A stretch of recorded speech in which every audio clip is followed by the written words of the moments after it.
Hello, everybody, and welcome back to another Rockin' Beards podcast. It's your boy HSR. Hey, what's up? It's Syd. Sorry, it's hot. It is nowhere near as hot as the last few podcasts we've had to do, but it is still pretty stuffy up in this room. That's what happens when you can't put a fan on when recording. But welcome, and before we jump into the episode, we're gonna do a quick little bit of housekeeping shit. That's right. You can check in the description when we start talking about shit. Just quick, we're going to go through the album track by track. That's what we do here. And we are not necessarily the super music scholar types. And I feel like on this album, it's a little less of a concern than on other ones.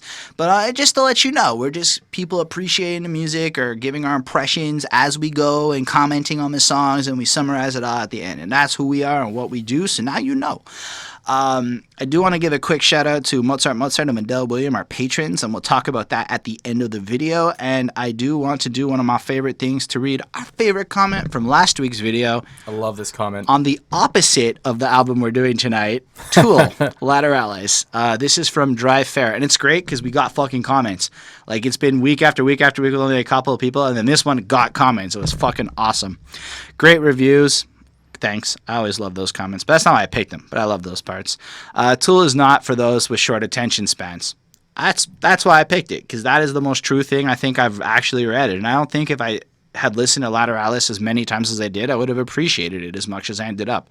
But given a chance, this album is a gift that keeps giving.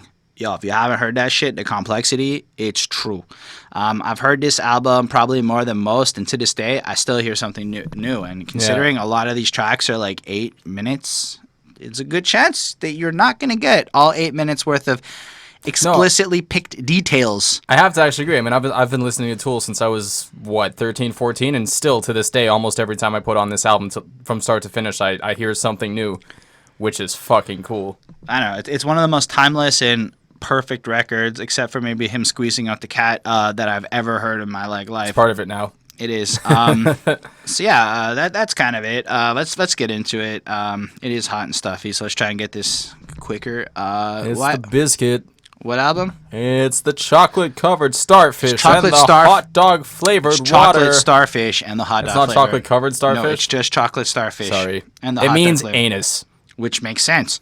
And I can basically... And semen. We'll get there. I don't know about the semen part. I looked up why they picked the title because I had no fucking idea. I have to assume.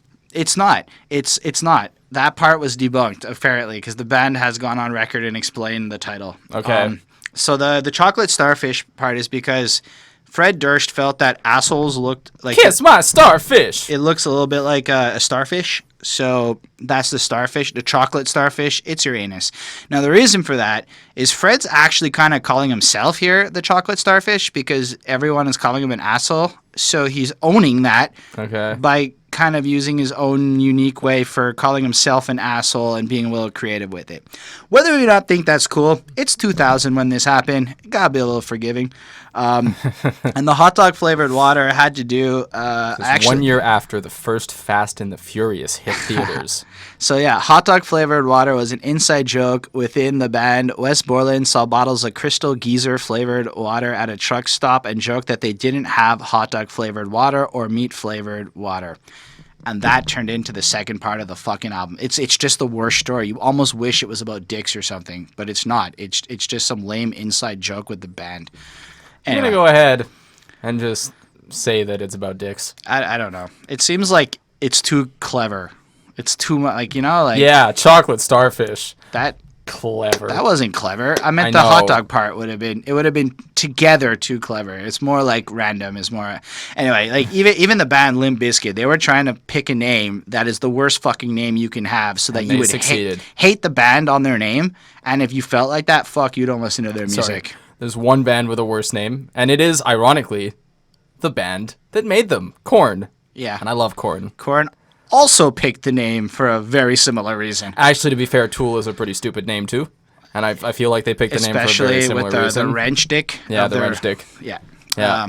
So, yeah, I'm not saying that these band names... In fact, I've come to really dislike most bands with the word the. This is the name. If you put the word the, it's like putting Lil as a rapper. The Sums? Remember that Sum 41 music video? It's All fucking right. great. Anyway, Limp Bizkit. So and their shit. Do you don't like Limp Bizkit is what I'm taking from this. This is the part where we contextualize. You want me to contextualize? Okay, so when I was in the 5th grade, I had a friend. Okay, context. So it was French class, and our teacher said, "Hey guys, next class, bring in a CD and we'll play some of your favorite music." And my friend was like, "Ha ha, wouldn't it be really funny if I put on Chocolate Starfish and the hot dog flavored water?" And then he played that song. And ever since then, I was 8. I was like, wow, this is stupid. Right. That's what happens when you're 8 listening to Limp Bizkit, I guess. I don't know. So we understand that you don't like Limp Bizkit. I'm you not think a fan. They're stupid. Understood. Okay. Now, when I say I don't like Limp Bizkit, I love West Borland. I love Black Light Burns. Their first 2 albums. I don't know if they've released another album since Whatever. What the fuck is the name of the second album? Whatever. They're fucking awesome. Fucking Cruel Melody is an amazing album. It's just blends new metal and prog and electronic in such a beautiful way, and his guitar playing is incredible. The rhythm section is also great. I have nothing wrong. I have nothing bad to say about them. It's really just their frontman. Listen, the Chocolate Starfish himself is a lovely guy. I love Limp Bizkit. When I say love, I don't necessarily love everything Limp Bizkit's ever recorded and released because, I mean, they've got about 6 or 7 albums, and I can say I've only heard 3 of them, 4 of them, 3.5. I didn't finish Gold Cobra. Didn't finish Gold Cobra? I couldn't finish. Wasn't Gold it part Cobra. 1? No, part 1 was the EP that they released in like 2005. The Unforgiving Truth or something like that? I didn't listen to that either. But I think Behind Blue Eyes is one of the nicest covers I've ever heard in my life. Say whatever you want, but I love their cover of Behind Blue Eyes. Which is better, The Who I don't or know. Limp Bizkit? The Who, I mean, they're like apples and oranges. It's hard. Like, it's a cover. but it's the same song.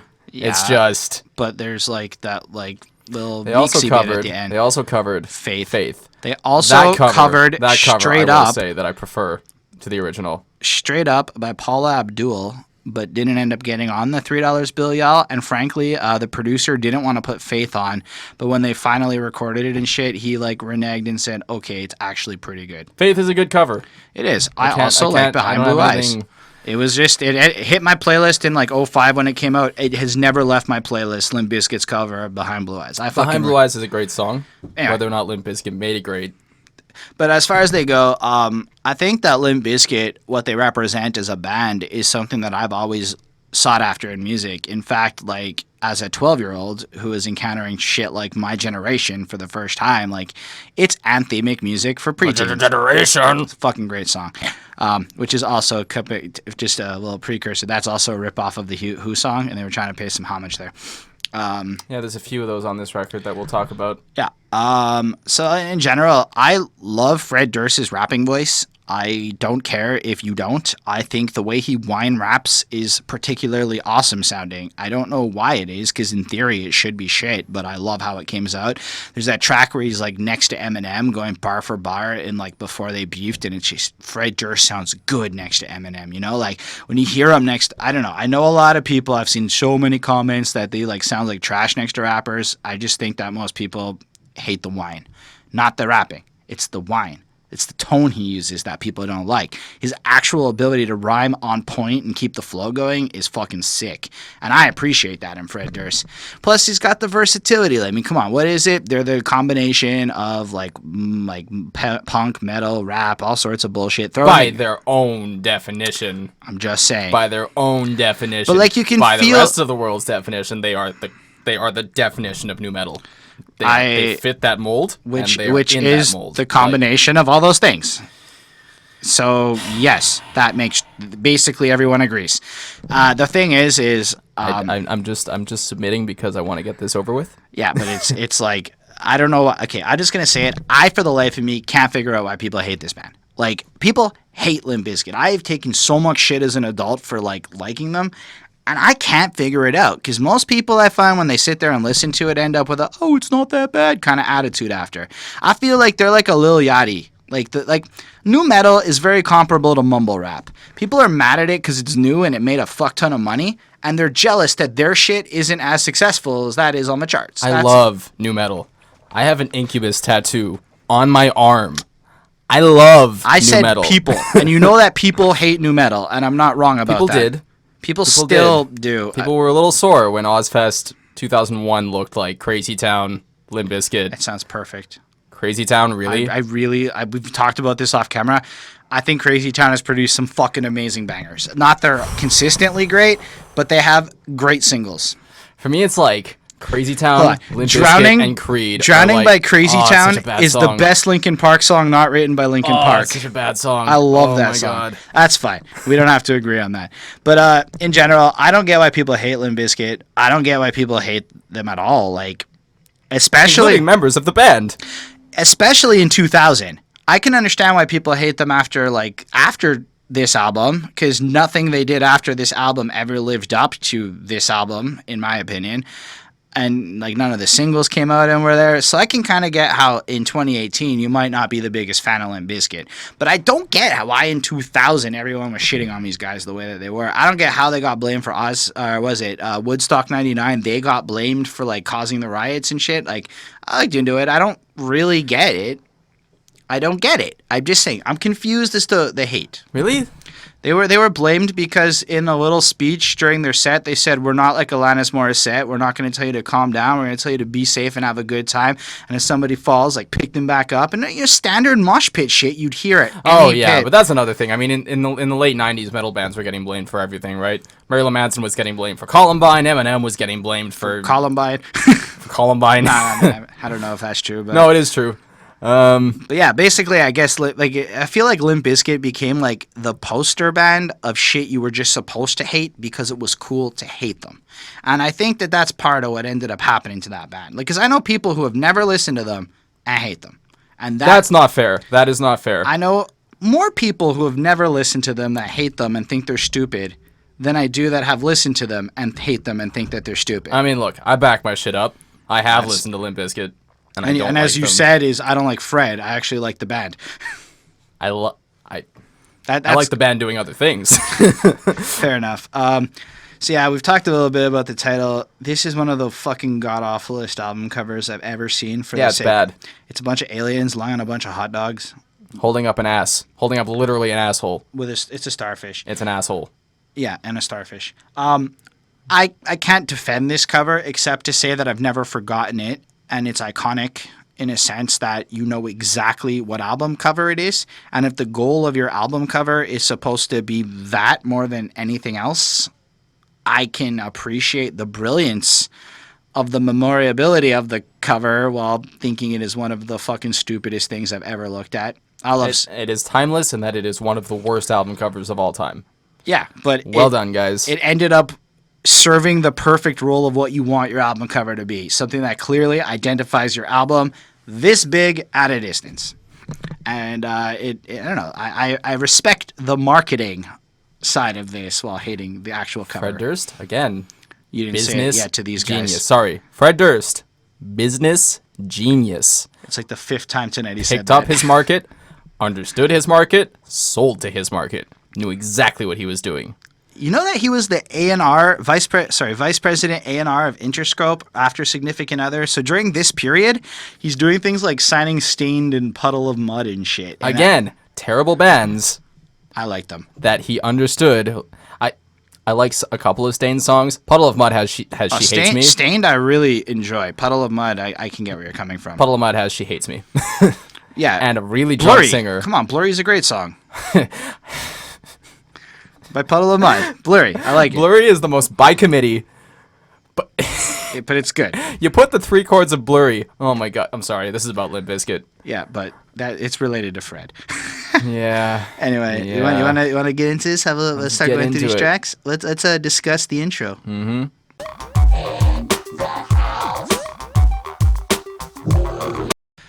All right. How do you feel about this intro? I feel like this intro sums up a lot of how I feel about this album. Go on. Starts off. It's really cool. It's really engaging. What does it say? It says, "This is not a test. This is not This a is test." a reality worldwide," in like this alien-esque voice. It's fucking cool. It's fucking cool. It really gives you the sense that like something grand is about to happen. And then DJ Lethal kicks in with that beat. I'm assuming it's him. The beat is cool. And then who's in the house? Well, the answer to the question is Limp Bizkit in the house. Like, the problem with the Still intro fool, is it's man. like half the intro is the who's in the house part, which I guess is trying to pay some homage to some hip hop shit or whatever. there's another band that do this a lot in their songs, and I think it's like one of the main reasons why they're not one of the biggest bands on the world. Skindred, from the same period. Who I fucking love Skindred. They're one of the catchiest bands I've ever heard. But they do that a lot. Skindred, we in all your area. Like, shut up. We know you're Skindred. Do something else. And a lot of hip hop artists are guilty of this too. And I've complained about it before. And it's not something I think needed to cross over. Like, I love the crossover of hip hop and rock. I think it should happen all the time. And I think it needs to make a comeback. But this part of it, I don't think needs to make a comeback. I remember Skindred. I have a picture with them that I met them at the Bell Center when they opened for fucking Disturbed. I'm a little jelly. I love Skindred a lot more than I like Disturbed. Just as a side note, Skindred exhausted the crowd so that when Disturbed came out, like, we didn't move. We didn't care because Skindred stole the fucking show and Disturbed just kind of stood there for an hour not being a hype-ass band like Skindred was. Sounds about right. Like, Skindred are fucking sick. They stopped the show because this one girl wouldn't mosh and wouldn't continue until the girl jumped. Amazing. Okay. Great. Anyway, Limp 3 on Bizkit. 5. I gave it a 4. I think it serves its role as an intro. I don't like the who's in the house part. It's kind of annoying.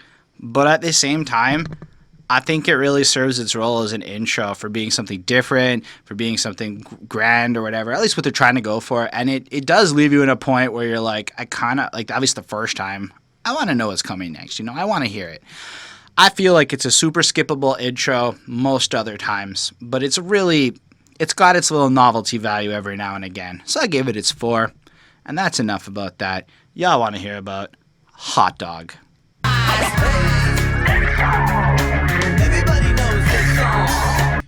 Before Syd takes a giant shit all over this song, I was like 12 or 13, and I heard this. There's something to being like 12 or 13 and having a song with like fucking every line that makes you extremely happy, especially when you're just getting into swearing and whatnot.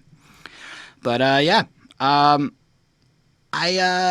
know. The intro comes in and it's really like hyped up, and it's like, ladies and gentlemen. He's just doing his Fred Durst shit, hyping you up proper. He's introducing you to the chocolate starfish and the hot dog flavored water. Still don't know what that means, but he's introducing it to you. Get the fuck Ass up. and penis. And then everything's bumping, and then he just starts rapping in like the most Fred Durst way, I guess, as you can say. And it's lines like, it's a fucked up world and a fucked up place, and everybody's judged by their fucked up face. I'm not going to call this deep, but I am going to call it pretty accurate. I'm going to call it, maybe, as far as lyrical content on this album goes, this is like the society track. Or, you know, like, this is definitely on the lines of actually trying to talk about something. I don't know that Fred Durst succeeded at being super deep on this project, but like, fucked up moms and a fucked up dads, it's a fucked up cop and a fucked up badge. I mean, the fucked up cop and bad shit, like, he is trying to bring attention to some shit that, like, never stopped being a problem.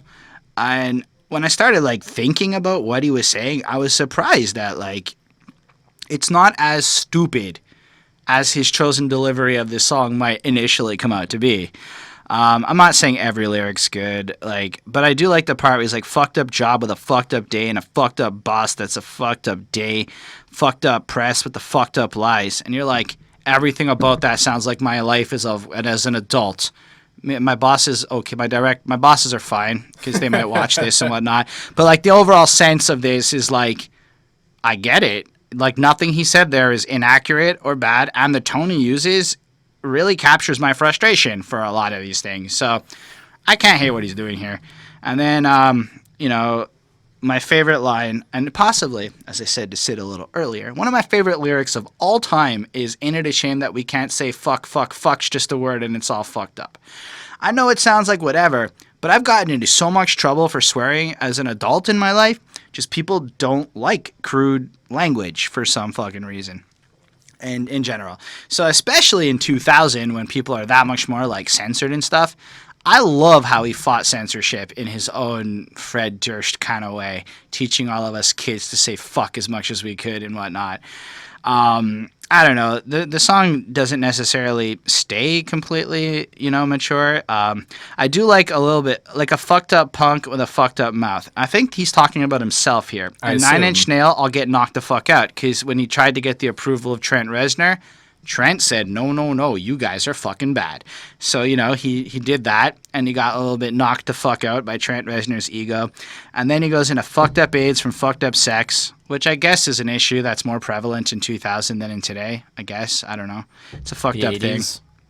Well, what I'm saying is now it's like you don't even hear about it because they've more or less dealt with. Yeah. Whereas in 2000, it was still the death sentence that it was in the 90s. Yeah. That's what I'm saying. It's no longer the death sentence it used to be. It's no longer the scary, fucked up thing it once was.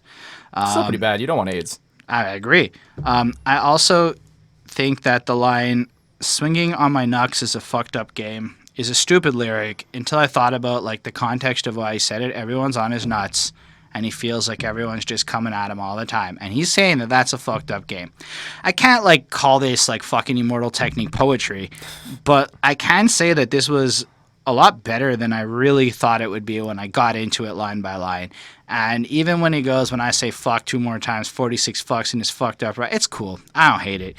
He then proceeds to swear a couple more times. So I never counted, but I don't know if that 40... I'm sure somebody's counted. I wanted to just know if it was 46 fucks up until that point, not including the following... And he says more fucks. Later on in this... 2 fucks. Yeah, anyway. 2 fucks. So anyway, So what do you give it, like a 5? 4.5. 4.5? How could I call... Like, it's hard to call this a 5. Like, it doesn't... It's missing that component of, like, deep mesmerizingness. It is a really great... angry-ish, rage out there fucking... I mean, the chorus is part of what loses the points too. It just doesn't fit the song. No, because it's not. I mean, I don't actually care about ripping off Closer. It's actually 3 separate choruses blended together from 3 separate songs. I don't remember what the other 2 were. I just recognize Closer. But, like, another song, the burning part, is from something else, and I don't know what they are. That's sloppy. But, like, I think he was trolling Trent Reznor, and I appreciate his trolling nature, but I always felt that this chorus kind of like, you have a cool vibe going on the verse, and then the chorus just throws it off into another vibe. Yeah. I didn't hate it. It's just a little off-putting. So I'm going to give it a 4.5 on 5 for all the nostalgia love I have of this. And while appreciating what he was trying to do with this, I love the beat. I'm sorry, but the beat and the riffs and shit, great. Really fun to listen to. I love the intro riff. It's heavy as shit. It's super Korn, like you hear the Korn influence, which again is great because I like Korn. And then the verse comes in, it's pretty sweet. I have no love for Fred's voice. I will give to him that this is probably the most creative attempt at structuring a song around the word fuck. The most creative attempt, the second most creative attempt, is by a band called Bring Me the Horizon. The song is called Fuck. It's a better song. Not as creative, but it's a better song. And then, yeah, again, I love Wes Borland's guitar lines. The rhythm section is great. And then that fucking chorus comes in. It's just like, why? Like, why? There's no justifiable reason. Well, I don't know. In the world of hip hop, when one is mad at somebody else, one takes shots at them on their songs. Yeah, and do you remember any of those songs? No, because who gives a fuck? A shit ton of them. Like No Vaseline, fucking. Anyway, there's a whole. Are these timeless hip hop songs? Yes. No. Yes. What is you're this? Absolutely incorrect on what you're saying. What is No Vaseline? Who is that? Ice Cube's diss song against NWA. Just like Hit 'Em Up by Tupac is fucking timeless. Just like Ether by Nas is fucking timeless. Just like Jay-Z's The Takeover is fucking timeless. I know that anyone out there watching this who knows hip hop knows that I'm right. I'll give you Hit 'Em Up. You are not correct on the other 3. I'm saying you know. And these songs stole directly and no. made that the whole focal point of their song. Okay, in that level of whatever, no. Right. But to take lines like that, Jay-Z has... Sure, yes, hip-hop does that all the time. So then, but to make that your hook... Yeah, I don't have a problem with that. To steal from a better song... I think he's trying to deliberately tarnish the better song. Yeah, but then he just tarnishes his record. But I think that Fred Durst doesn't care, but that's not okay. I don't think he didn't care. I thought he thought this sounded cool. And I think at one point in my life, I thought it sounded better than Nine Inch Nails. And I know that a younger me would have made that claim. An older me knows better. But a younger me would have thought that his version was a way better take on the chorus. You guys, listen to Closer. Listen to this. I mean, let us know. I'm curious which one you prefer. I am too, actually. I know that as an adult, I stand with Nin, because Trent Reznor is fucking awesome. But, like... Closer is... It's pretty... you know what? That's a 5. I can't stand the fucking 3 minutes of outro. I would not give it a 5. That's fair. That's fair. And the first time I tried to karaoke that song, I forgot that happened. Anyway. I haven't given my grade yet. I was going to ask if you had given it... For me, this is a 3.5 on 5. That's better than I thought it was going to get. Let's talk about my generation. Hey kid, take my... Syd, how do you feel about my generation? I mean, not the like actual generation. I'm not even really a fan of Welcome to the Jungle. Like, I feel like Guns N' Roses is already heavily overrated. So to reference that on a band by a band that I already don't like, meh. Well, I mean, the generation parts from the Who. Yeah, I get it. It's fine. The song is fine. It's a 3.8. I don't really have much to say about it. It's really cookie cutter. There's nothing all that memorable. There is the most dated lyric I've ever heard. Oh, that's memorable. What is it? Downloading the Shockwave, as in Acrobat or a Macromedia Shockwave player. Shockwave player. So that they could get the ladies in the cage to get their groove on. Now, that is the equivalent of saying, put on the Spotify playlist, but go on. For those of you born after the year 1993, I guess. Yeah, I don't know. Adobe came into existence in 93. I know this because I work there, whatever. So Adobe comes around in 93. Flash Player and shit's late 90s, right? I imagine. You needed this to be able to watch the funny shit. No, this is even before that. You needed this to make your audio player pop up in your fucking web browser work. This is before YouTube. This is 2000. Yeah, this was like Newgrounds and like you needed this to make that shit. I forgot about that shit. Newgrounds and Killfrog and Homestar Runner and all those beautiful websites. Rick and Morty. Which all turned into Rick and Morty. Fair enough. But this was the glory days of the internet when there weren't that many of them, but there was some funny shit. Anyway, that's the internet. It was entertaining. But yeah, I don't know. You don't have to like this song. I feel completely different than Sydney. My first thoughts on this song is this, if it had been written today, would apply almost every word but the Shockwave line. Because the idea of this song is they are the new generation of people. They're coming in with the shit they like. They're being shat on by a bunch of old men guys who are tired of change happening, like Maynard James Keenan and the guys from whatever. They're all shitting on them because they're old. They're watching new stuff come in and replace what they're doing, and they're jealous. That is my honest feelings. The guys who talked all that shit, they were snobby, jealous types.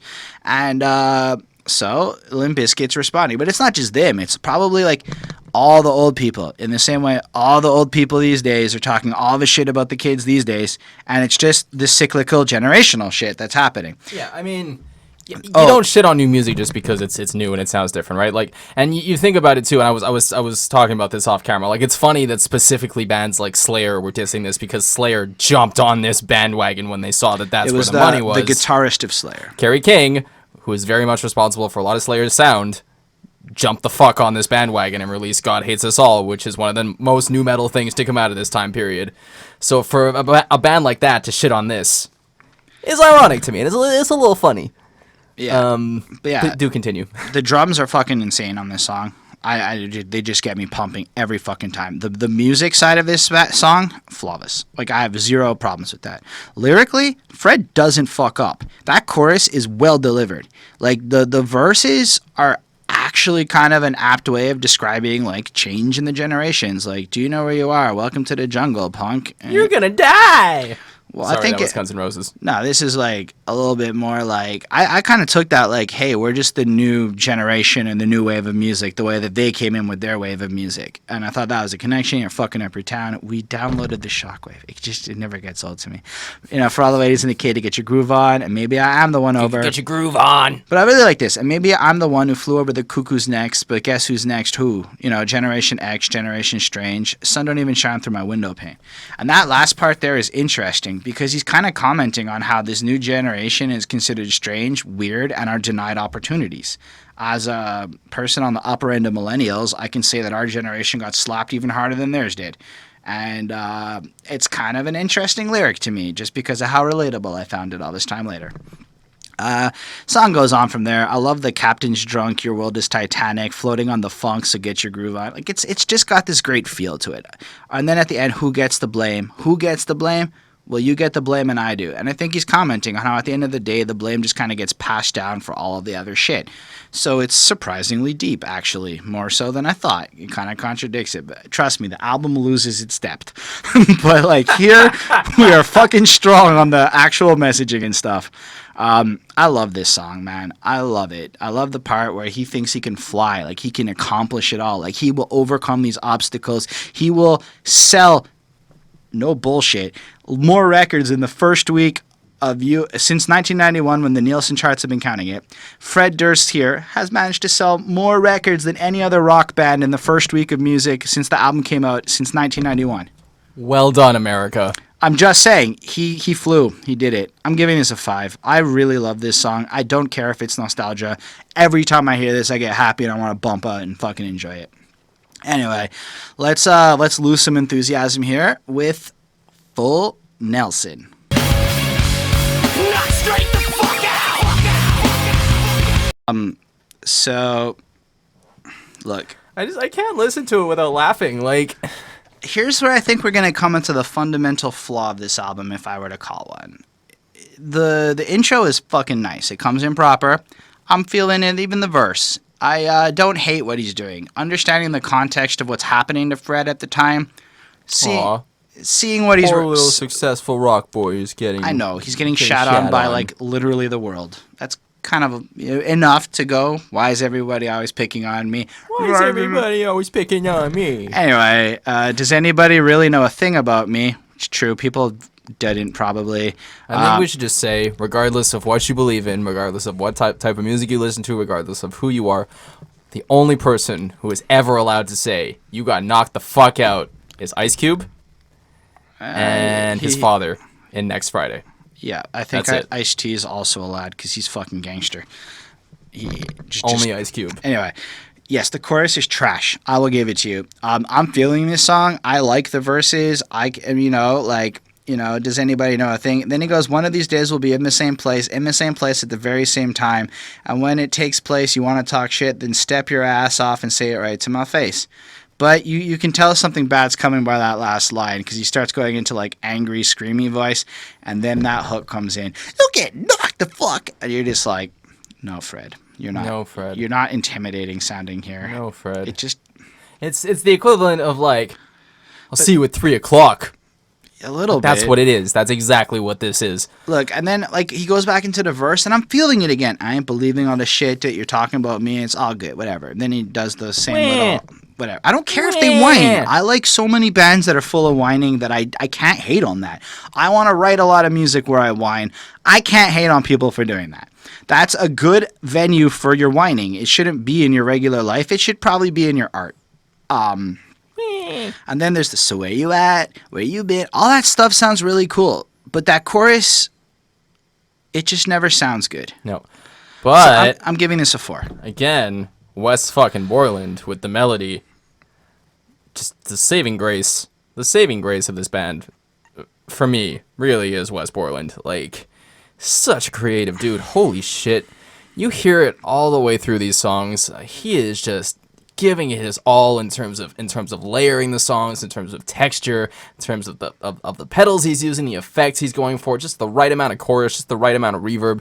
I'm glad the man came into his own, whether or not Black Light Burns was as universally as well as successful as Limp Bizkit, maybe not, but anyway, this song. What did I give the last one? What did I give this one? Let's call this one a 3.6 just for the fuck of it.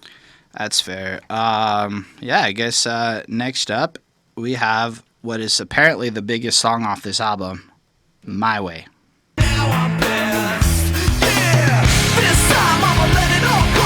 Leave your shit. Yeah. Apparently people aren't 100% sure who this song is about, but it is worth noting the excellent sampling of Eric B. and Rakim's My Melody all throughout this song. That check out my melody.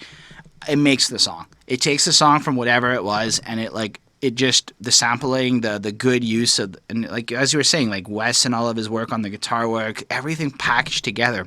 But then an amazing thing happens. Fred does nothing wrong. Fred does nothing wrong. The whole song. Wow, and I will leave your shit. I don't hate it. Like, it is, in the context of the song, it's the frustrated thing to say. Like, deep is not what we're going for here. He's blunt. He's basically saying it as bluntly as he can. And this backs up something that I was saying off camera too. I've always thought that Fred Durst is a better singer than he is rapper. So I really think that it's a crying shame that he tried to build a career on rapping. I get that was the sound and that was the thing and that's what made this band. But, you know, you hear the singing on this song. It's good. It's not great, but it's good. And you know that he's capable of better than what he's doing here, because here he's trying to put on this like hard exterior, like he's trying to put on that metal voice, right? But like you can hear behind that he has an actual singing voice to show off. And it works, and even the chorus, that this time I'm gonna let it all come out. He sings with the perfect whine. As much as I make fun of it, it works here. The melody works. Even the subject matter works because it's varied enough and it's general enough that it can apply to a lot of different situations. Another way to put it is, I think every person on the planet has felt exactly like how this song captures this emotion. And if one of the main goals in music, in my opinion, is to capture snapshots of emotions and things, this one does it very, very well. Flawlessly. Yeah, I don't have a lot. I think it's really just how much Limp Bizkit annoys me that's keeping me from giving this a 5. So know that objectively for me this should be a 5. It is a 5. It should be a 5. I'm going to give it a 4.8. That's fine. Just because I'm petty. But like then, like when you understand that means 5. I mean, we all know somebody where we wanted to look at them and be like, you think you're special. You do. I can see it in your eyes. Fuck, so many people have said that to me. I can see it when you laugh at me, look down on me, walk around on me, and then, you know, just one more fight about your leadership, and I will straight up believe your shit. Syd's favorite line in the song. And I've had enough of this, and now I'm pissed. Yeah. And then you feel this, like, explosion, right? Because he's calm, and he's, like, subdued, and the music's kind of calm, and then it just explodes on that hook, and then it just builds up on that. Yeah. Like, and it ends up turning into, like, it ends up going, considering Fred Durst's life, on the exception of his foolish comments about Crimea in, like, 2015, he made many successful and smart moves for his life. Great businessman. For his life. I'm not talking about anything else. So I get it. Fred, continue to do things your way. Evidently, it's better than the highway that you otherwise described. I don't know, man. This is a track to check out. If there was the one I would recommend for people to go listen to prove that they can make songs that aren't just everything else, it's this one. You know? Yeah. Anyway. I mean, this is the Limp Bizkit song, I think. I mean, and it's ironic for how non-Limp Bizkit-y it ends up. Yeah. It is, but it's not. It's really this cool, like, I think it's the lack of rap lack of trying to be anything. It's just this honest, expressive song. There's another one on the album that does it just as well, but yeah. We'll see. Sure. There's one more that can do it, that does what this song does just as well as what this song did. The rest of the album does not do this thing the same way. Anyway, I'm just rambling now. So let's move on to one of my subjective favorites, Rollin, Air Raid Vehicle.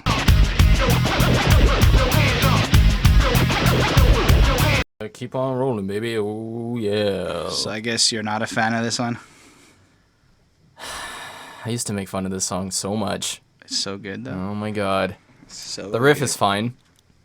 The intro riff is fine. The actual intro I can't stand. I just want to punch Fred Durst in his fucking face. Oh yeah, you know what time it is, baby. Keep on rolling. And I saw it in the music video, and I was like, okay, fine, you did this for a music video. And then to press play on the song and find out it was actually part of the recording, I was like, no, why? I'm okay with that. Just why? Because he's Fred. It's not an excuse. It's just dumb. Do you know what the number one most annoying YouTuber was for the longest time? Fred. No Durst? shit. No shit. No, just Fred. Just Fred? And then Fuck people named Fred. Except for you. If your name is Fred and you're watching us, you're fucking you're probably awesome. fine. Whatever. People named Sid are fucking annoying. Look at me. But like, Agreed. just one. This time I'm sorry. What song are we doing? Keep rolling. So Sid has nothing here. You don't like rolling? Okay, whatever. So this one is a lot harder to justify any of the lyrics on because, well, it's pretty lame. Is this the one where he goes, that middle part where he's like, Oh, we do platinum shit all the time. Yep. Because at the time they were, and this went on to do fucking crazy platinum, so at this point it was a valid statement. Yeah, I don't know. Now I know y'all be loving this shit right here. Limp Bizkit is right here. Terrible. I love it, but terrible. Keep in mind, I love this song as I talk about it. Because if you don't care, then we don't care, or whatever. 1, 2, 3 times 2 to the 6. Chosen for your fix of that Limp Bizkit mix. So whatever. The lyrics... What does 1, 2, 3 times 2 to the 6 mean? I think it's just filler. I think he just filled a lot of these lines on this song are just filler. I was expecting some kind of I don't have anything. There's no I don't think the rap verses are full of good content rapping. I think the rhyming and his skill as a rapper are fucking proper. I think the way he rapped those lines are good. I think what he chose to say is a little hard to defend. I think the chorus is a little hard to defend lyrically, but when I sing it, I love it. Move in, move out, hands up and hands down. Back up. And then you had the whole dance you had to do. Keep rolling. All of that shit. I did it all. That's what's up. And then there's the little bridge part. There are a lot of famous people in this music video. Yeah. I think that, like, really, the whole feel of this track is really great. I think it's the kind of song that at a live performance is excellent. It's right up there with My Generation in terms of high energy or high pumping. It's a good song to put after something so calm, relatively speaking, is my way as far as album placement goes. It's not my favorite Rollin on this album, but it's definitely a great song, and I don't know, maybe it's just the nostalgia goggles, but I love this track enough to call it another 5. And I base that because I can listen to this song every single day and still love this song. And that's how much I fucking do like it. While the logical person in me knows that if this was like a new song that came out, I would have torn him a new asshole, a new Chocolate Starfish with all of the crappy words he chose to use. Anyway, I don't have a lot more to say there. I love this song. It's just being 13 again to me. Anyway, I guess you could say in my imagination, I'm living it up.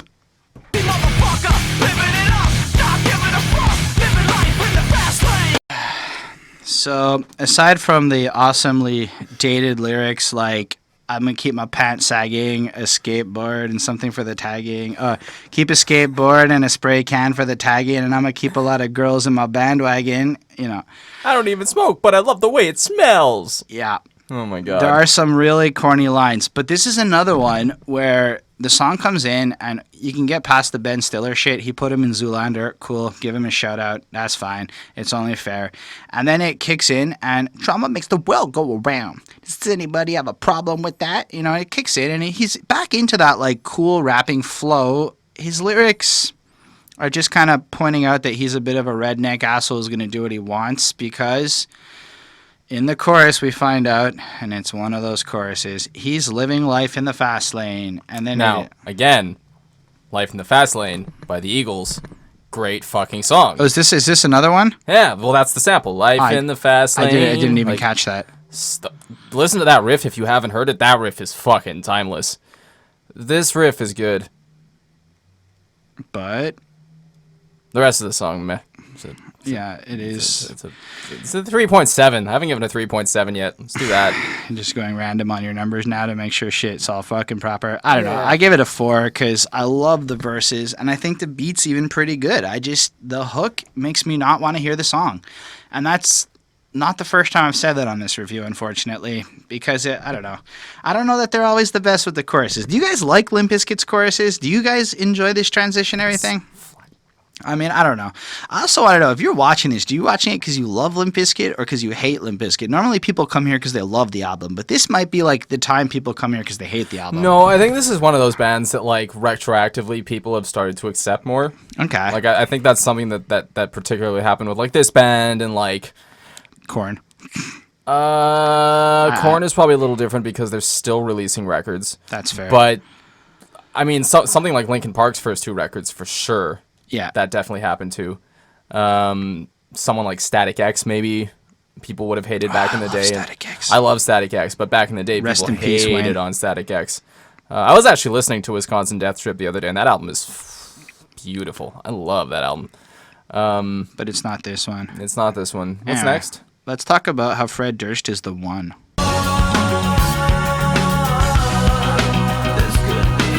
This is definitely a song about a falling apart relationship in like Fred Durst's life, and it's one of a few songs. So I'm gonna get the feeling that he's heartbroken and somebody dumped him or something very close to this happening. I don't remember the pop celebrity drama of 2000. I was Christina 12. Aguilera? Maybe. Like Christina Aguilera, better switch me chairs. Bonnie's. You're like the third person to say that to me since Because he references Christina Aguilera on this record. I don't He remember does. where he does. No, you're right, but I think that's where Eminem got it. Yeah, but so dead from all the loneliness, and this is how I feel. Understanding everything has ever been my deal. Maybe you have crossed my path to live inside of me, or maybe you're the reason why I'm losing all my decency. That sounds really honest. Little bitch put me on blast on MTV. Yeah, but I mean, if you really think about what Fred's saying here, Fred, not Marshall. This is pretty honest shit. This is like pretty standard heartbreak shit, Yeah. but it's pretty honest. And I guess when I hear an artist like that expressing themselves, it makes me kind of like, okay. And then he's like, because I believe that you and me, we could be so happy and free inside a world of misery. And I believe that you and me, we could be so inside of you, inside of me, because this could be the one. Anyway, he's been looking for Mrs. Right, but she don't exist, and chemistry's everything, and blah, blah. I mean, I don't hate what Fred's doing here. I think lyrically it's one of the more, it's okay. There's like nothing to complain about. Nothing is dated. It's not too whiny or anything. But weirdly enough, the song kind of fell short, missing some of the more edgier things that he does that annoys people. I feel like this was such a standard song. It had some cool remix bit, I think, at the end where it like flips up and it like goes into a little bit of a hip hop transition. And I really enjoyed that. I think the song was kind of smooth and it coasted, but nothing in this song really excited me to a point of delight, and nothing like made me angry. I just thought it was an all around like good experience to listen to. So I'm giving it a 4, because all other songs got 4s is because parts of them were fucking excellent and parts of them were not. This is like a well-rounded, everything about this is consistently like good, but not great, but not bad. It's funny because for me, like I'm gonna give it the same grade, because it's like it's kind of the epitome of like be careful what you wish for. Because, like, I want him to stop doing that annoying thing, right? And, like, I want them to be able to tone down and, like, stop doing that new metal riff. You know what I mean? And they do on this track. But again, it's that chorus.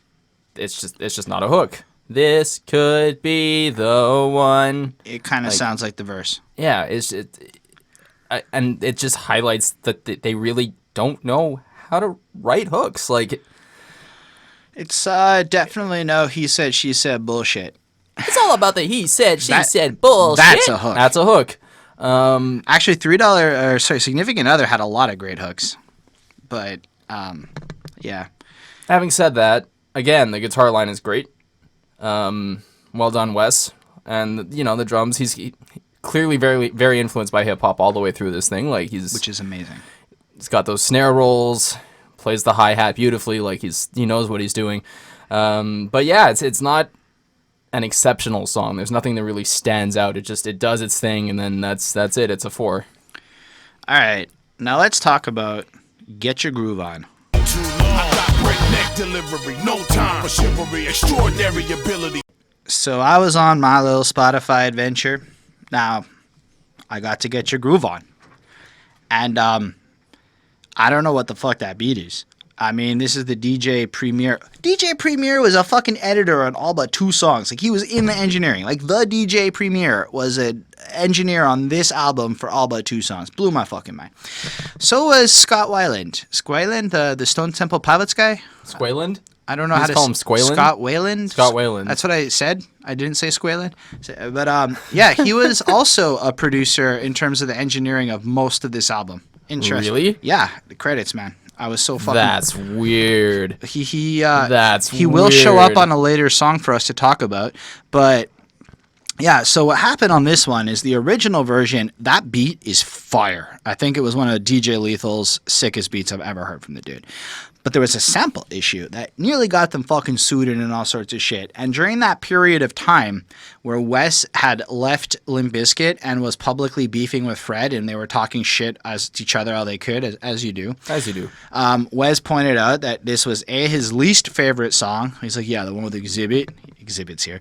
Fuck that song. And we almost got destroyed over a sample issue on that song, etc. So on the 2008 re-release of this album, they swapped it. So unless you got a copy of the 2000 disc of this, or you go on YouTube, you cannot find the original Get Your Groove On right now. It's not just grayed out. It's just like they replaced it with something else. Now, having said that, everything is exactly the same except for the melody line, but the melody line is very, very different. I do not like it on what they did. The original is a very clear synth keyboard run. This new version is kind of like Pong. Like... It's just like cute. Like Fred and Xzibit, however you feel about their rapping, on that original beat, everybody was flowing in the pocket and it like felt like the beat and the song made sense. Here it sounds like one of those remixes that are kind of out there and you may like it, you may not. It's a cool thing, maybe. But it really highlights how important one melody line can be to a song, right? Because the drums are exactly the same, and the bass is exactly the same. So when you talk about vocals, and the vocals are exactly the same. But when you talk about in the pocket, what you're talking about is a rhythm line, right? You're not talking about the melody. Playing in the pocket is essentially being on the 2 and the 4, right? That's your pocket. But I feel like it's more than that, because you're also playing off the melody's rhythm, and the melody's everything. It has a rhythm. It's part of it. So like the way they're bouncing off the melody notes doesn't make sense, because the melody notes are just kind of interspersed. And whereas in the first beat, the melody flowed in a way that fit. Whereas this one, it feels like it's more jarring. And because the thing is that the bass line was played to fit that melody, right? Yeah. And because they didn't change out the bass line, now the new melody is jumping all over it. It's still there. It still works. I'm not saying that they are rhymically off here, but it sounds like a little bit at first like this. It just feels wrong to me. Maybe it's just because I'm just saying that it's cool that highlight, right? Like to me, that's the coolest thing so far that's happened on this record is we've gotten to highlight this example of what happens when you change one voice in a song, right? In a song of 5 or 6 voices, you just change that one voice. But when I say voice, I mean sound. I mean melody. I mean you know. No, I agree with you. I do have to say that as far as a rap song goes, I used to kind of point out, Limp Bizkit's legit, Xzibit's on this album. I don't know that I'm going to keep going on that front. Is Xzibit still legit? Xzibit, from what I understand, he made a bunch on Pimp My Ride, didn't pay taxes, and got fucked.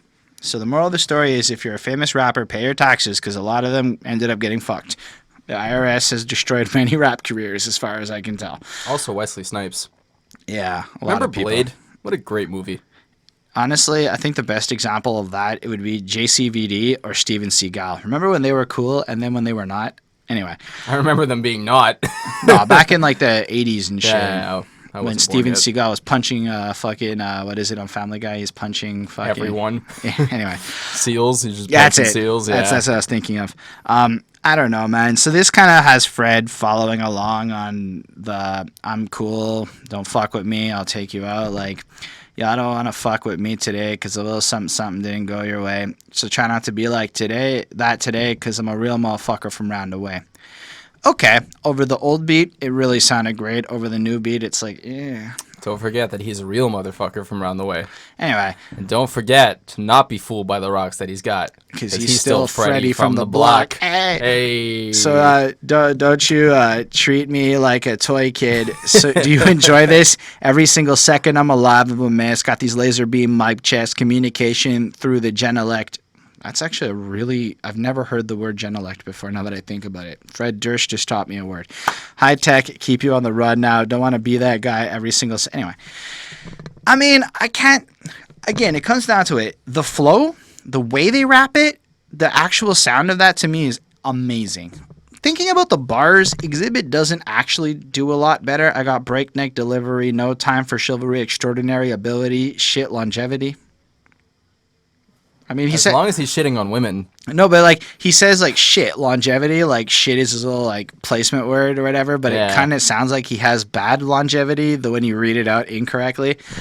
Tonality matters when you're saying lyrics. I don't know, man. I do like me and Fred about to go half on Microsoft, me and Limp burning 20%. I mean, I feel like this was kind of like Xzibit validating them as rappers, and that's why this song exists. Yeah. I know you can say the same thing about another one on this album, but I don't feel the same way as I do about this one. This one feels a little bit like Xzibit showed up to validate Fred and like whatever. But Xzibit also did a song with In This Moment, and it was really fucking cool. And Did he? yeah, it's like recent, like 2014 when they did that project where they released a song every week for 15 weeks or whatever. One of them's In with This Moment did that? maybe it's the one with the there's a girl singer. Yeah. Yeah, it's with Xzibit. It's fucking one of my favorite songs. And so that's really cool. So I do think Xzibit's Fucking like big ups, Maria Brink. and Xzibit. Yeah. I mean, he sounded good on the song. You know, nobody got to keep their cars on Pimp My Ride. Just And throwing it out there. when you do go into it, a lot of the pimping up parts, when they did, actually, it was legit. All they did was like throw in a PS2 and add some shit, but didn't like fix anything that was broken in the car.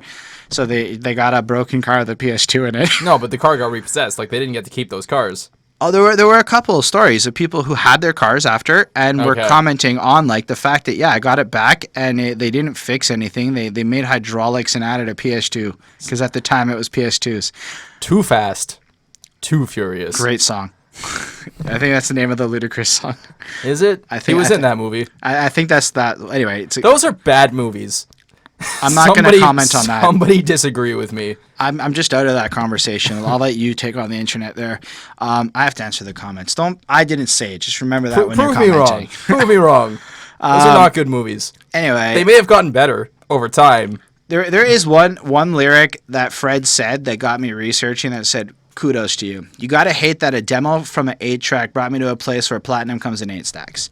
And I gotta give him credit. The fact that they walked into their studio with one demo of one 8-track and that got them signed to a point where they're at, that's pretty fucking impressive. And I gotta give him the kudos. And the way that came off felt so fucking hip hop to me. That one little part, Fred sounded proper to me to that. So You couldn't sell 2 copies if you pressed a double album. Man, I love Eminem. basically, I'm giving the new version of this song a 3.5 because I do not like it, and I'm gonna grade it from my actual album grading with my memories of the old song, which I gave a 4.25 because with that beat, the way they rap on it, everything sounds really good. But it's a little harder to defend this one than some of the ones I've given a little higher marks to. But yeah, I like it. I like the flow of this track. I think it's one of the songs that introduced me to what rapping could be. Because at the time, at your fucking screen, and there's just hot dogs and the starfish anus. yeah, because God, I hate that cover. we went on YouTube to find that other version. But yeah, anyway, I give the new version a 4, and I give the old version a 4.1. awesome. I'm totally fine with that. I really do feel this song flows well. So if you do consider rapping as being more than the lyrics and respect the other side to it, Fred does it right. Do you remember when Tom Cruise was in a series of movies that still exist to this day?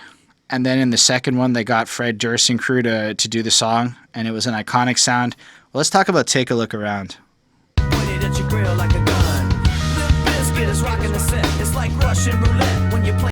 So I was talking about Mission Impossible, in case you didn't know. And when you're a kid growing up with Mission Impossible, if you've seen the movie, which I found out Sid has not, it's like the Don't cool. hate me. It's like one of the coolest things you're gonna see as like a 10-year-old and shit. Tom Cruise being a spy and stuff. And that song, dun, dun, dun, dun, dun, dun, I don't know how to do it right, but that song is iconic as fuck.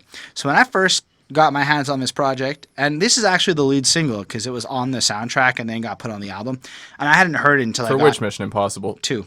2, right. Because the first Mission Impossible had the like instrumental version of this song. And then they got Limp Bizkit to remix it and add some rapping shit for Mission Impossible 2. And this is this is the era when Will Smith was doing a song for every movie he was in. Will Smith is this another ballpark. But like this is when artists were commissioned to write songs that became music videos for movies. Like Yeah. that doesn't still happen. The fucking Suicide Squad That did is that. bad song, bad video, But bad movie. It still happens. But it doesn't happen to the scale that it No, happened. it happened all the time back then. Yeah. Now it doesn't. 'Cause Every blockbuster had that song with that Yeah. video that went along to that movie. it's way better than the shit that played when I worked at Les Super Club Videotron, which is Quebec Blockbuster. It's a good way to describe it. Quebec Blockbuster. So when I worked there, it was just shitty music. What the fuck was that Suicide Squad song? Purple Lamborghini? Yeah. Fuck you, Rick Ross. Fuck you. I like it. You can shit on it you not a want. good song. It's definitely not as bad as you're making it sound. Oh my god. Jared Leto and his stupid Joker impression in that video. I don't remember it. I don't care about the video. It doesn't make this anyway. Yeah, so this kicks in, and it's kind of like a little bit of a hip-hoppy version of like the Mission Impossible song, and then Fred starts rapping, all the tension in the world today, all the little girls filling up the world today. When the good, I do not know. I do not have any idea what the fuck he's talking about there. I'm glossing over that one. When the good comes to bad, and the bad comes to good, but I'ma live my life like I should. Now, all the critics want to hit it. And in this case, I don't think he means fuck him. I think he means like attack his music, but made it sound like he's desirable enough that they want to fuck him, which is a actually clever pun. Good on you, Fred. If he hadn't said it 4 lines after the little girls thing. And then you shit can how we did it is literally the ya shit can how we did it. Well, because shit can here is the verb, right? Like you shit can how we did it. To shit can something. Oh, I missed that. Yeah. I remember this. This was something people said. I don't remember that expression ever being a thing, so I just completely misread that. Just because they don't get it, and they're right. As far as you want to hate Fred Durst, but a lot of his criticisms of people criticizing him are fair. People didn't give him the benefit of the doubt and judged him. That's all he's saying here. Y'all critics are judging me. He sounds exactly like Tech Nine talking about critics. So it's not like critics have changed much over the last 20 years. Have you heard Tech Nine in his songs talking about critics? They want to judge me, but they don't even listen to me. But I'm the Tekanina, the greatest thing that you've ever seen. I made that up, but that could be any Tech Nine song good Tech Nine where impression. he's going in about fucking critics. Like Fragile. Show me a god. But like I do feel like it's just him there, and then like I don't even know what I should say, and then he's quoting them because I'm an idiot, a loser, a microphone abuser. I analyze every second I exist, beating up my mind every second with my fist. And that's a human condition many people suffer from. I believe it's anxiety. And so, like, I think that Fred is out here just being like, I'm a little bit fucked up and shit, like, right off the jump. Everybody's hating on me for expressing that through my music. Everybody doesn't understand me. And I think if he had actually said these things 10 years later, people would have sided with Fred instead of actually siding against him. So it's pretty interesting to kind of see him do all these things and see all that. But the chorus comes in. I know why you want to hate me. Because, hey, it's all the world has even seen. And you're like, everything you wanted to say about the rest of it, it's a little bit like you devalued it again on this hook to me. I don't know. Maybe you guys, like, I don't think this hook's as bad as the other ones, but I think that the verses are actually really good. The verses are fine. But again, Not just fine, but like compared to his other rapping verses, they're good. Probably because he was on Mission Impossible soundtrack and they had to go A game on this. But like that chorus, I don't know, man. It's it just doesn't sit right. So again, I'm left with another 4 on this for the same feelings of super impressed on the intro, everything but the chorus. But then you have to go through the chorus so many times that if it doesn't work, it really hurts a song. But there's this mentality too on this song that's like, and this is the mentality of like a lot of bands that are just starting, like a lot of hard rock, a lot of punk bands that are just starting out, where like they'll cover a song that was never meant to be rock or metal and just take the melody and make it power chords and think that sounds cool. And like in the verses when they're doing the Sounds so cool. it sounds super cool. When they it's like okay. It takes all the subtlety out of the melody, right? Like, yeah. And it's such an amateur move. Like, again, I this is one where I really feel like they dropped the ball on the hook. So, 4.2. All right, that's fair. You gave it a higher mark than I did, actually. I did. Anyway, This is one of the ones that I enjoyed more. it'll be okay. Just wanna kill myself for you. Guys, this is my least favorite song on the album. I'm putting it out there. And by that, I'm saying 3.75, so it's not like I'm giving shit grades here. That's still a pretty low grade for you.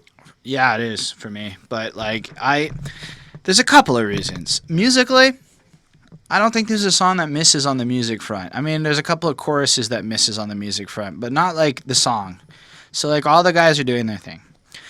And like I'm sorry I'm doing this. It's fucking hot, guys, so I'm just kind of Montreal fanning. has been going through like a heat wave, so if you've seen us sweaty and like lethargic in the last 5 videos, that's what's up. I'm just like fanning parts of my body that are Which getting actually hot. like makes you hotter and causes you to sweat but more. God damn it. But yeah, so then you got Fred coming in like, I just read your letter. It says you'll be gone for a while. Everything was getting better. I guess I'm just a fool strung out. Again, I'm okay here. He's heartbroken and bullshit. You read your What to letter. do? My life is through. Just want to kill myself for you. And he repeats that several times in the song. And I'm like, oh, I wonder just how sympathetic you'll be. Fuck you. Like, it's a little hard to get behind the lines where he's like, I'll kill myself just to see if you'll care, is I believe what he's trying to convey with that point.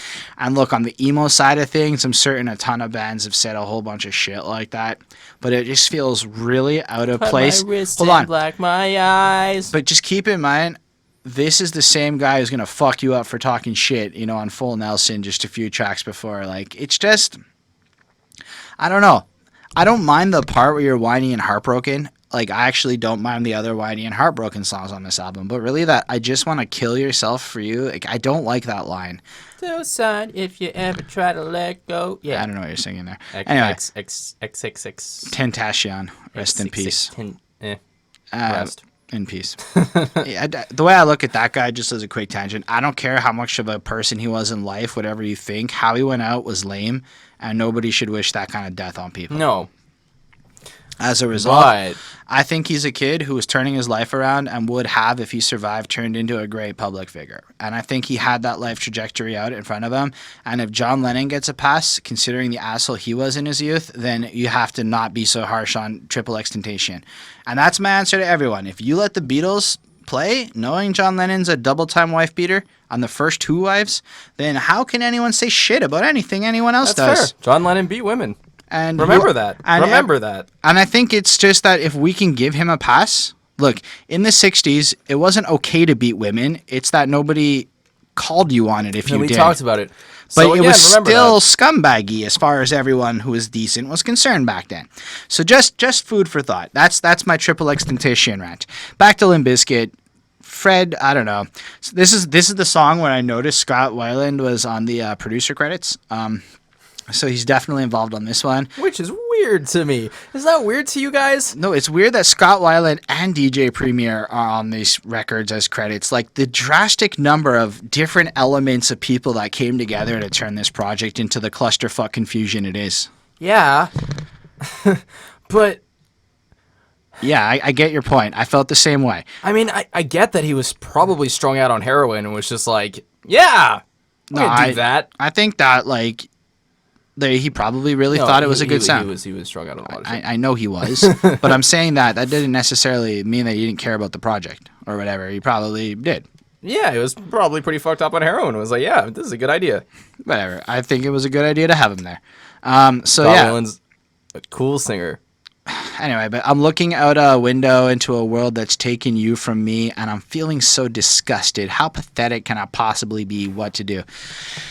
It was at this point when I could kind of get the feeling as to why people may have not liked Fred Durst. It was this song that gave me a little window into, man, like if I think about how mean I was to the 3 Days Grace guy, Fred Durst hit that level of like fucking annoying wanker, but he's not trying to manipulate anyone. He's just being a self-loathing little wanker over in the corner. And he is maybe saying, maybe I'll kill myself to get your attention, but he's kind of not saying you should love me for it. He's more saying it from the point of view of I hate the fact that you don't love me, whereas 3 Days Grace was more you should love me for it. That was, I guess, the difference, I would say, where I don't actually think Fred's was so messed up. If you can tell, you want to check it out, we did the 3 Days Grace review. I wasn't nice to them. You can go watch that review if you want. Neither was I. But here it's like I can get where Fred's coming from, but he really made this song a lot less palatable to me. So 3.75. I don't know if you gave a grade. I did not. I like Wes Borland's guitar lines. I can't say it enough. Man's got skill. And a cool stage presence. And a fucking cool stage presence. You want to talk about a performer?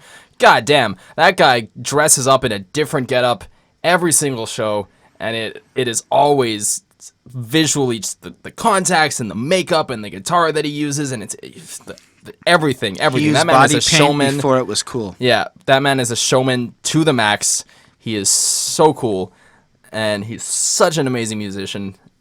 The rest of the song I could care less about. So 3.62. All right. So it's so fucking hot on here. The next song title being Boiler makes some sense. And that's when you put your foot down. Boiler is awesome. This is My Way Part 2 in my opinion. And because it came out after as a single, if I'm not mistaken, it's fair to call it Oh, this Part is a 2. single. Yeah, it had a don't remember video, this. and he was like going through like this basement and shit. I didn't watch any of the videos now, so I'm pulling from memory. I'm pretty sure this is the one where he's like going through basements and chains and shit, and it's kind of dark and grungy and whatnot. And I thought Probably a callback to like Nightmare on Elm Street. maybe, Boiler or just Room, because Freddy this Krueger. song is kind of dark and whatever. But like, this is one of my favorite songs. Period. Like it's weird because I didn't actually end up giving it a 5 because the last 90 seconds of the song is a weird little skit shit that just kind of breaks up my momentum and flow. A little bit different. I don't know. Maybe they talk. I can't really remember. I didn't write it down because, frankly, like, yeah, you hear a distorted voice saying, "Ladies and gentlemen, what you are experiencing is in fact an inner lie, man. I would like you to kick back and think about everything you've just heard." And that's what gets said in like that little alienish voice at the end of the track, which is fine. I did not like that part enough to knock off 0.25. The remaining rest of the fucking four. See, but I thought that was supposed to go into the interview segment at the end, where the guy's just. I mean, yeah. And I think that those other two tracks, I don't know why they're there. I don't think the album was meant to be over. I think this was a little interlude before we continued on, But it actually makes sense if he says, because I think he says interview, right? He says the following interview you're about to hear is real. Kick back and no. He says, heard. "Ladies and gentlemen, what you are experiencing is in fact an inner lie, man." So it sounds like he's saying interview, but he's saying in fact an inner lie, man. So I could see how you heard interview based on the distorted voice, but yeah, that's what he's saying. Because it's just like the way they ended this, like a little skit thing, kind of maybe to call back in. I thought it was weirdly placed on like track 12. It is weirdly placed. It is very strange. And it's a terrible way to end Boiler.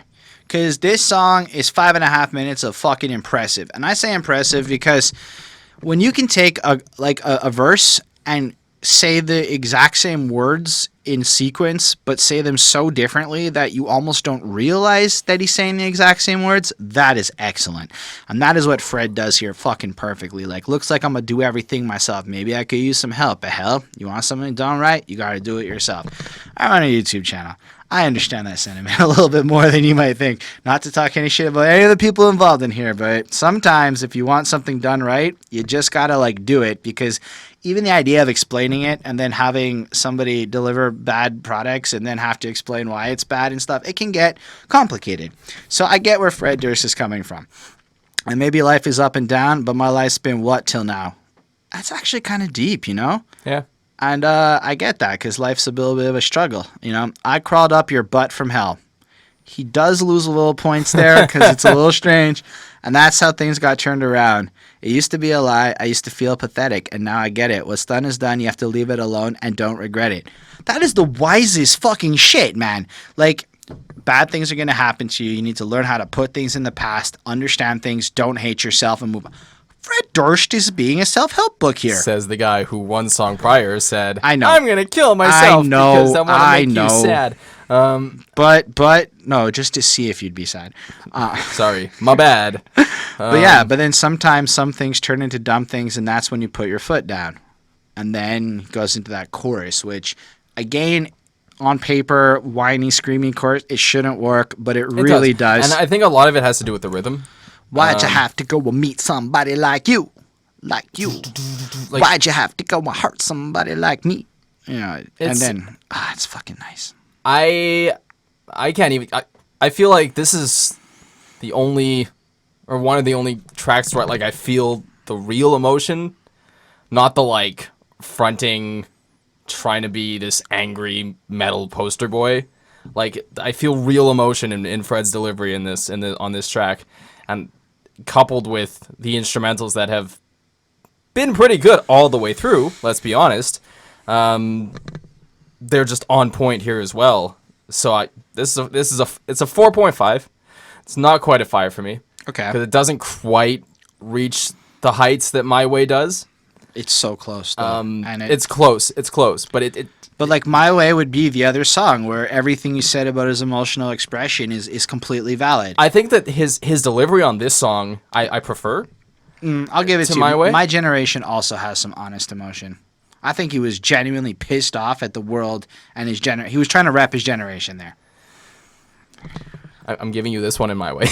That's what you're getting from me. I'm adding the extra one for the fans.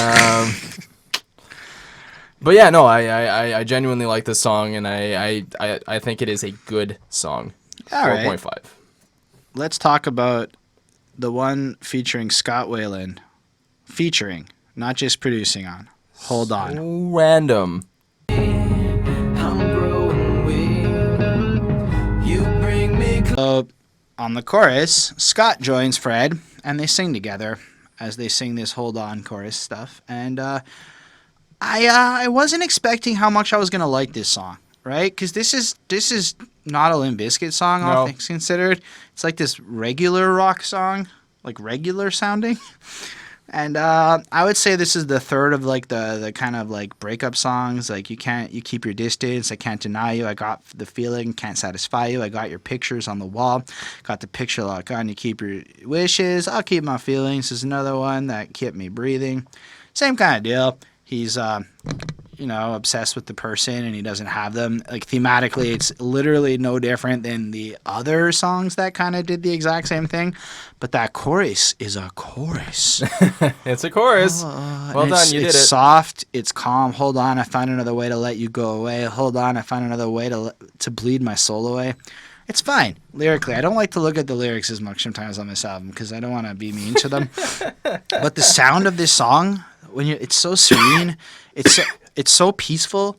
You can listen to it over and over again, and it doesn't really get old or anything. It's just a really like it's like 4.5 minutes, but it's like this serene, calm. Like they're like crooning or singing whatever at you in such This is not crooning, no. I know, but I said that wrong, but I knew as I was saying it. But like, yeah, they're kind of in this way where like you're sitting there and you're like, man, this is just so peaceful and nice. It's so anticlimactic to what the lyrics are actually talking about, while feeling like what the lyrics are talking about. What I like about this song is that it's great background music. Like it's something that you can just put on and vibe out to for whatever you're doing. It's not a song that I would really want to listen to. The harmonies are really nice. It's so random that Scott Weiland. Like now that you say it, like I hear his voice because he has a really distinctive voice too, right? Like you listen to you grow up on Stone Temple Pilots, you grow up on Velvet Revolver, like you know what Scott Weiland sounds like. But it's like, wow, he's on a Limp Bizkit record. Singing with Fred, uncredited feature. Harmonies though, like it's really nice. Kills me. It's really nice. It's really nice. And that's the part that's crazy. I'm gonna drop a 4 on this. It's a 4.5 for me, man. I thought it was really excellently put together. It's not like my favorite song of all time or anything like that. It's not even close to my favorite song on this record. It's just that curveball that hit me so pleasantly that I'm bamboozled into pleasure. That was a strange sentence, Holden. Anyway, Rollin. urban assault vehicle. Whenever I see shit, it's just that D shit. G sharper, do what I want. So I just gotta say, I know who DMX, Method Man, and Redman are, and probably fell in love with hip hop as a result of this very song here. So you guys all gotta understand, if it wasn't for this song, I might not love rap music the way I do. Interesting. Because, like, really, I wasn't allowed to listen to a lot of hip hop growing up. A lot of music was swearing. Limp Bizkit's one of those bands you kind of could sneak in and hope you didn't get caught. Really? Well, because, Because it was white people? No, because my parents weren't really paying that much attention, and My Way and stuff as a single isn't really that, like, whatever. So you can get around some stuff if you're smart. Nookie. Yeah, but Nookie wasn't, like, super famous in my parents' fucking eyes. I didn't even know what Nookie was until way later on. Like, not sex, but I meant the song. Because, I did it all for the Nookie. But, this song has all the... Yeah, that's kind of part of this song. My favorite Genius annotation that I've ever seen so far is on one of the lines from when DMX goes, something about, like, I'm on that D shit, and D means I'm gonna do what I want shit. And literally, he made a confusing line, and then he annotated his own lyric in the following line by translating what he meant. And I'm like, Earl, you're my man. DMX is by far one of my favorite DMX is a top 5 rapper in my books, hands down. Like, he is one of my favorites. So just him being here is great. But, like, it starts off with Fred, and he's kind of hyping up the fact that he's got real rapper friends this time. We're not talking Xzibit. We're talking real rapper friends.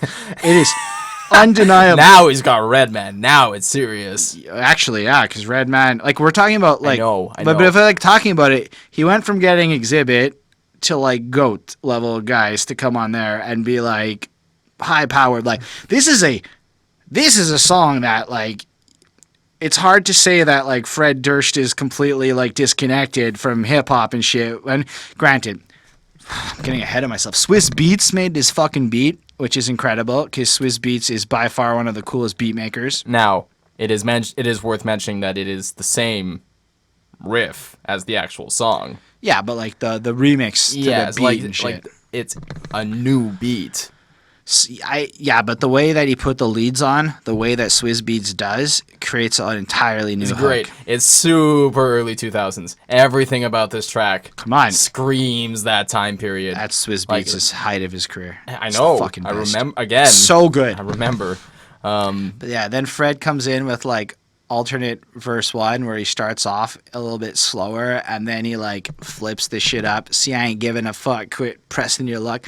Untouchable. Branded unfuckable. I doubt that's true. I bet a lot of people wanted to fuck him even though people don't want to admit that. Anyway, he comes on through. Honestly, he literally goes, and then we'll see who's left after one round with X, and what am I bringing next? Just know it's Red and Meth. I mean, yeah, we saw that on the feature list. Thanks, Fred. That's how I felt about those lines. In 2000, when you were playing this off of LimeWire, and it was titled, maybe it had the right title if you were lucky. If you were lucky and you downloaded this off LimeWire or Kazaa or whatever back when the fuck. Everybody believed that Closing Time was a Green Day song. Right. And that Weird Al wrote every piece of comedy that was on the internet, That's including hilarious. all of the South Park samples, and, like... That's hilarious. Yeah. Maybe you knew who the rappers featured on this track were. Even still, after the first time you heard it, it was an unnecessary lyric. Unnecessary. Fine, it's there, whatever. Rappers like to do that. I think Fred was just trying to keep up. If there was a song to show how Fred sounds corny, though, next to real rappers, it's this one. Then Red and Meth do their fucking little verse thing where they swap back and forth. Check my dangerous sting this is one of my favorite lines. Atrocious. When I let these nuts hang, focus. Right? Because he's letting his nuts out and he's saying focus. Because he knows that it's so significant that he has to stop and tell you to pay attention. Is Wu-Tang, whatever, what the fuck's a hootie and a blowfish? I love that line. Because honestly, I don't really know what Hootie and the Blowfish sounds like. If you were to ask me, if my life was on the line, I couldn't eyeball a song. So I kind of like that, Anyway, it goes on, and then Redman comes up. I now know that Craig Paw was in it is a reference to the Craig character on Friday. His dad used to take big shits and stink. So in Have you ever seen Friday? Yeah, but when I was way younger, so I don't remember Moksha the movie, and I probably am due to watch it again. But like, because if you don't know that you got knocked the fuck out, yeah, it's time to go rewatch Friday. Yeah, anyway, I gotta go rewatch Friday. That's what I'm hearing here. Anyway, You should watch Friday. It's a funny fucking movie. And there's a new one coming, eh? And, I'm sure there's. No, I mean he's right now putting out the new Fridays in production. It was next Friday. That was Friday after next. It was first Sunday. The 2018-19 Friday is being developed. Good. More of that series. Which it's cool. Anyway, I think that if we put Ice Cube and Kevin Hart in every movie, then racism would end. I don't know if I think that's the truth. I'm gonna gloss over that one. Anyway, so Redman and Method Man do their thing. They sound really great, but a little bit sounds like they knew they were on a Limp Bizkit song and didn't necessarily give the kind of quality lyrics they would put on the Blackout. No, it's not their A game. But it's still it's still good. really good and fun to listen to over the sound. Now I think DMX sounds pretty fucking great though. He comes in it just don't get no darker than that kid with the parka. Now, if you think about him, he's known for his parka because he's in New York and shit. Bald head with the boots who shoots to make it spark. You just picture this giant ass DMX sitting there ready to fucking take you out, come in, because that's what he's good at. And he growls and he fucking barks throughout this song. All throughout this song, you've got the DMX growl and bark going on. And it's again, everything just reminds me of fucking Frosted Tips and awesome. fucking skateboards. Even though these aren't the right guys for that sound. No, but I'm sorry, DMX was the voice of that generation. Not that he did it himself. No, I meant I think that maybe other bands would reflect that look a little better, and DMX might reflect stuff like again, Fish Hats better. Triple X and Fast and Furious and that Cradle to the Grave. Yeah, but they were all the hard stuff, not the Frosted Tip stuff the before. People in not the black people in those movies, but the white guys and the Asian guys in those movies were fair enough. Baggy pants, skateboards, Frosted Tips, fucking huge ass baggy t-shirts. This was the look and this was the sound, and DMX was all over that shit. I love him. He's the best. Go Earl. It's a shame he's in jail. I think he got sent to jail again recently, and it was so sad because he's been working on that new album for so long. And the last I heard, he was doing so well on staying sober. And I'm rooting for DMX to get his shit together. Okay, that's all I want to see is for DMX to get his shit together. Come on, X. But you can do this. But back then, he was the most successful crackhead ever. Not to talk shit. He really was. Anyway, and then he comes in and he does this thing, and then Fred comes in and starts off the third verse again.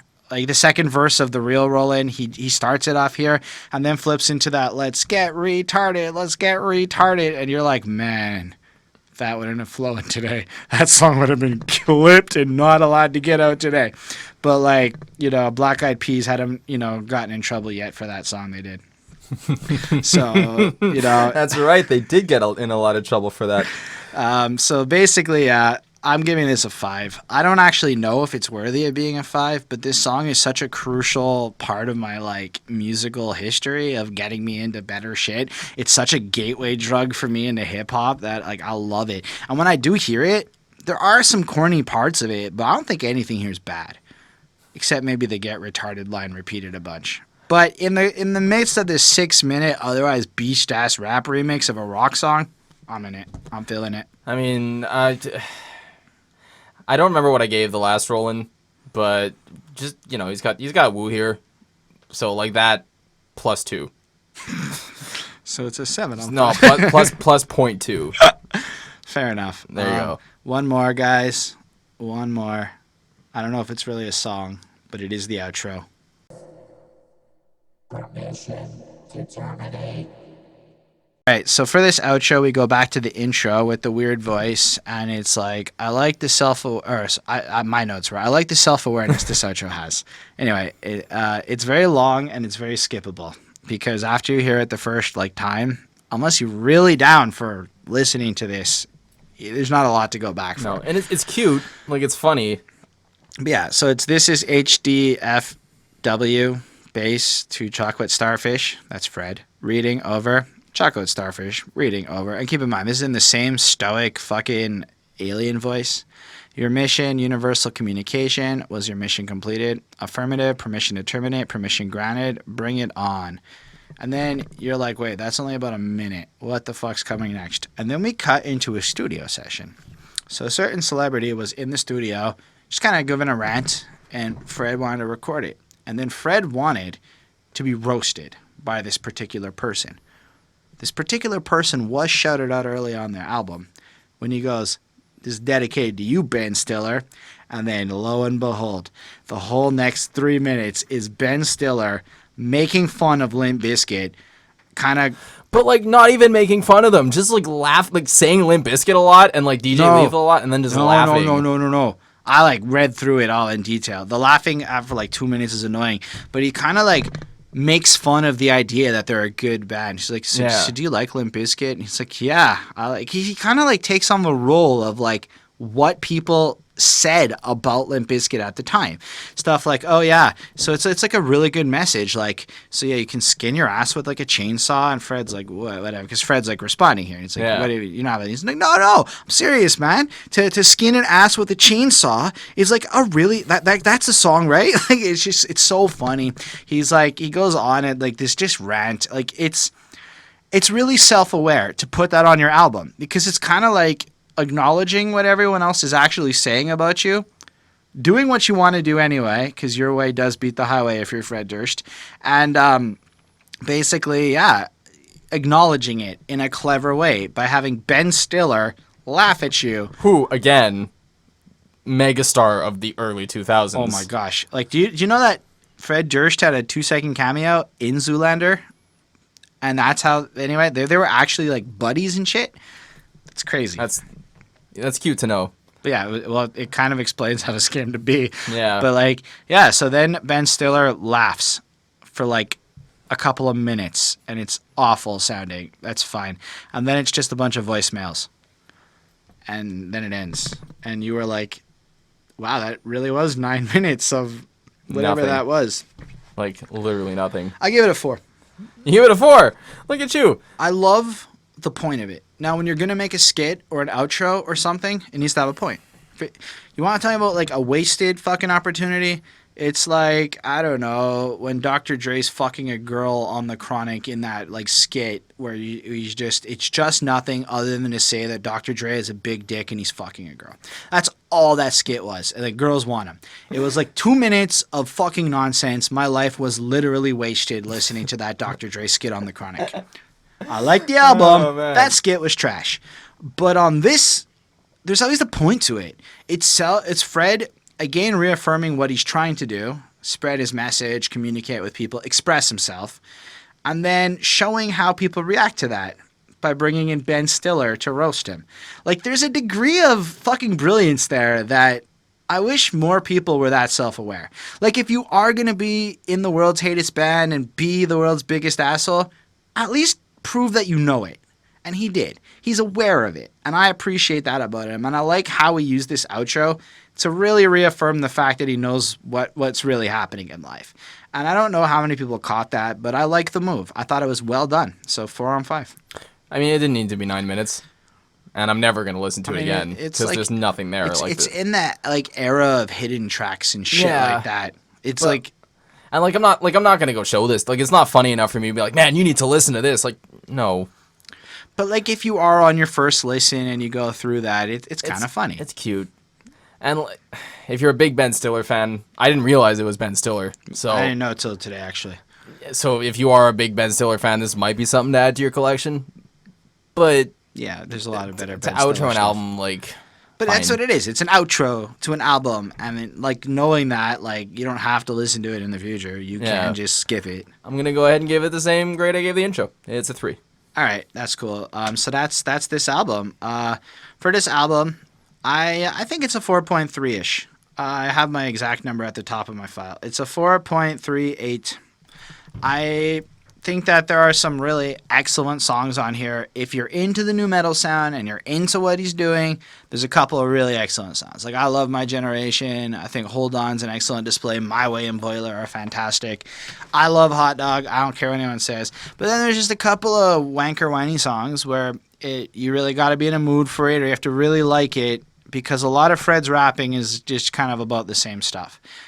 And that's, I guess, my biggest misgrieving with this album, is that from a lyrical perspective, I could ask for a lot more if I wasn't reviewing a Limp Bizkit album, I suppose is the way to... Like, I knew what I was getting into here. So I wasn't coming here for the lyrics. It was the overall sound and everything. But if I had to be, like, super critical, a couple of places he went a little too far for my liking. But overall, I think this album has aged better than I thought it would. I thought it was going to have aged way more poorly than I found it did. I enjoyed listening to this.